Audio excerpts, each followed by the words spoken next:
ನಮ್ಮ ಭಾರತಕ್ಕಿಂತ 1,000 ಪಟ್ಟು ಜಾಸ್ತಿ ಸರಸ್ವತಿಯ ಆರಾಧನೆಯನ್ನ ಅಮೆರಿಕ ಮಾಡುತ್ತೆ.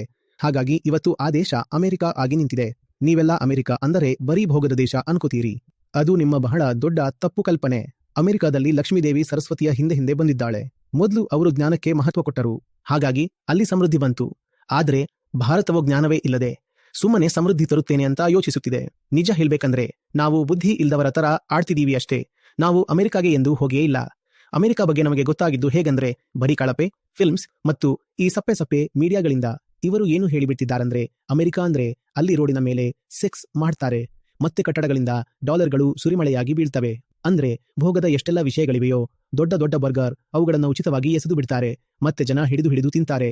ನಾವು ಅಮೆರಿಕವನ್ನ ಬರೀ ಬಿಗ್ ಆಪಲ್ ಮಾಡ್ಬಿಟ್ಟಿದ್ದೇವೆ. ಅಪ್ಪ, ಅದು ಆಪಲ್ ಆಗೋಕ್ಕೂ ಮುಂಚೆ ಅದು ಜಗತ್ತಿನ ಅತಿದೊಡ್ಡ ಯೂನಿವರ್ಸಿಟಿ ಅನ್ನೋದನ್ನ ಮರಿಬೇಡಿ. ನೀವು ಹೋಗಿ ತಿಳ್ಕೊಳ್ಳಿ.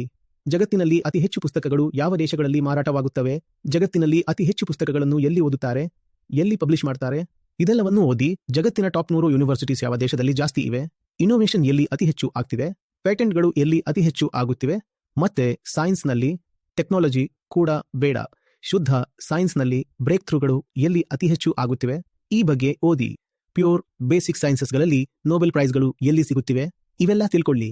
ಏಕೆಂದರೆ ಅವರಲ್ಲಿ ಜ್ಞಾನದ ಬಾಯಾರಿಕೆ ಅಂದ್ರೆ ಸರಸ್ವತಿಯ ಮೇಲೆ ಭಕ್ತಿ ಇದೆ. ಅದಕ್ಕಾಗಿ ಅವರ ಹಿಂದೆ ಧನದ ಲಕ್ಷ್ಮಿ ಬಂದಿದ್ದಾಳೆ. ಎಲ್ಲಿ ಜ್ಞಾನದ ಸರಸ್ವತಿ ಇರುವುದಿಲ್ಲವೋ ಅಲ್ಲಿ ಧನದ ಲಕ್ಷ್ಮಿಯೂ ಬರಲ್ಲ. ಆದ್ರೆ ಈ ಸತ್ಯ ಭಾರತಕ್ಕೆ ಯಾಕೂ ಅರ್ಥವಾಗ್ತಿಲ್ಲ.